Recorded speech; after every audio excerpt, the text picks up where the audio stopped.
చూడండి నైట్ 11 అవుతా అంటే చికెన్ తెచ్చి ఊరగాయ పెట్టమంటున్నాడు. చికెన్ వేసుకోవాలి, పసుపు ఉప్పు కూడా వేసుకొని వాటర్. పచ్చళ్ళంతా late process. చూడు ఈ నీళ్ళంతా ఇమిరిపోయింది దాకా ఉండాల, మళ్ళా వీటిని నూనెలో వేయించాల. ఎంత ప్రాసెస్ తెలిసిన.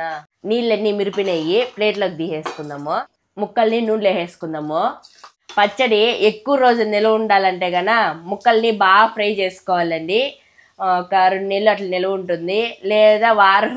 నాకైతే వారం రోజులు అయిపోతుంది. అట్లనేసి నేను 75% మాత్రమే ఉడికించుకుంటున్నాను.